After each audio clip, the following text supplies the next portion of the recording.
Hello friends, आपका स्वागत है आपकी अपनी YouTube channel success toppers academy पर।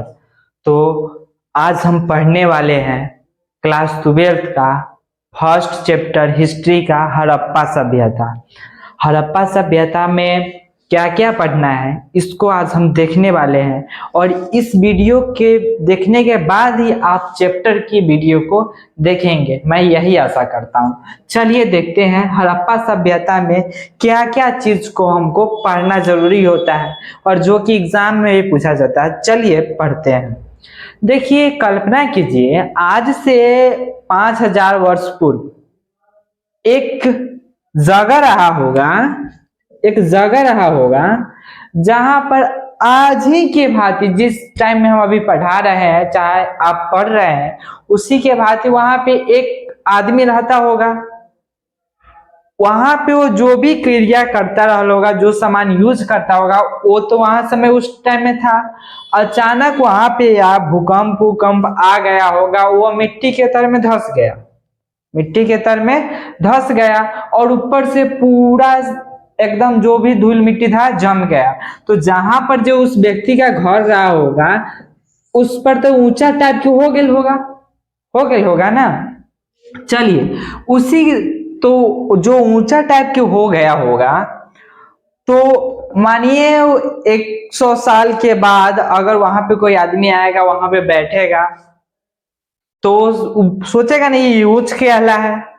और वहां से मानिए कोई सामान, जैसे कि ये कलम है, ये कलम गिर गया होगा उस टाइम में, तो वो कलम निकलेगा तो पता करेगा हाँ कलम मिला है, यूज करता होगा।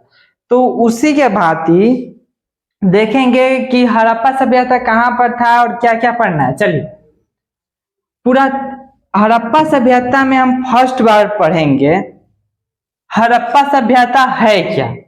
तो देखो क्या है से देखो, पहले भारत का हम पहले चित्र बनाएंगे। ये क्या है? हमारी सबसे प्रिय भारत माँ, ये भारत माता है, और ये पाकिस्तान वाला क्षेत्र हो गया। चलो अब देखते हैं हड़प्पा कहां पर स्थित था, उसको हम देखते हैं। देखो, इस जो सभ्यता एक होता है जहां पर वो एक टाइम में रहता है, ठीक। तो देखो, हड़प्पा सभ्यता जो था ना, पाकिस्तान में पड़ता था। पाकिस्तान के क्षेत्र में हड़प्पा सभ्यता पड़ता था। और यहां पर जब एक विद्वान चार्ल्स मैसन आया, तो वो भी सोचा ये कैसे है। चलो ये बात तो हम बाद में देखेंगे, पहले समझते हैं इसमें पढ़ना क्या है। ये तो चैप्टर स्टार्ट करेंगे तब ये हमको बताना था हड़प्पा पड़ता कहाँ पर है। तो आपको पता चल गया ये कहाँ पे पड़ता है, भारत में और पाकिस्तान दोनों क्षेत्र में पड़ता है। चलिए आगे देखते हैं। चलो, पूरा तत्व क्या होता है इस चैप्टर में हम सर्वप्रथम पढ़ेंगे। पूरा तत्व क्या होता है, देखो, कोई भी पुराने चीज को खोद कर जो निकालते हैं, मिट्टी को खोद कर जो निकालते हैं, उनको ही हम पुरातत्व कहते हैं। इसी में आपको पूछ देगा पुरातत्व से आप क्या समझते हैं, चाहे उसी के संदर्भ में पूछ देगा क्या, पुरातत्विक वस्तुएं के कुछ नाम बताइए, ऐसे ही पूछ देगा। चलिए, और ये हो जाएगा तो अगला टॉपिक हम देखेंगे हड़प्पा सभ्यता की खोज कैसे हुई, किसने किया था, कहां पर किया था, ये इसको देखेंगे। अब उसके बाद में हड़प्पा सभ्यता के विस्तार, अब देखेंगे हड़प्पा सभ्यता भारत, पाकिस्तान और किधर किधर में फैला हुआ है। तो भारत के विस्तार के बारे में, यानी हड़प्पा सभ्यता के विस्तार के बारे में पढ़ना पड़ेगा।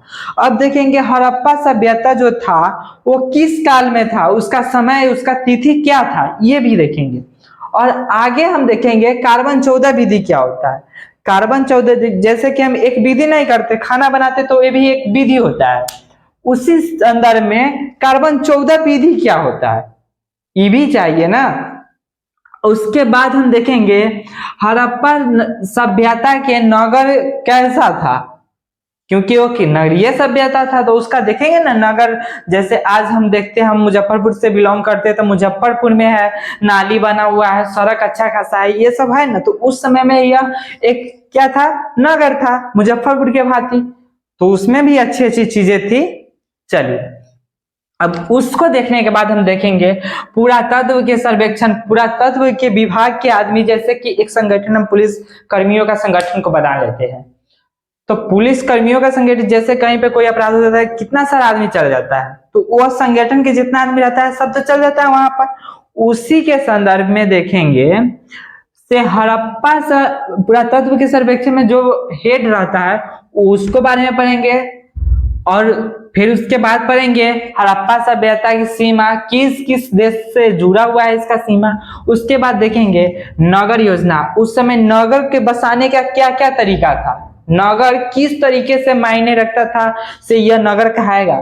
तो देखो उसमें सड़क व्यवस्था था, अच्छा, जल निकासी के बारे में पढ़ेंगे, और स्नानागार, स्नान करने वाला जो आज का बाथरूम है उस समय का स्नानागार किस तरीके का होता था, अन्नागार भोजन रखने वाला कितना बड़ा होता था, उसके वो पढ़ने के बाद हम पढ़ेंगे हड़प्पा सभ्यता के राजनीतिक संगठन। इस समय जो है, जो पार्टियां है, यानी वोट उठ जो होता है उसमें पार्टियां है, किस तरह से देश को चलाते हैं। तो उस टाइम में भी यह व्यवस्था था, किस समय उस नगर को चलाने वाला राजनीतिक संगठन कैसा बनेगा, मुखिया कौन बनेगा, इसका ये भी रूल उस समय था।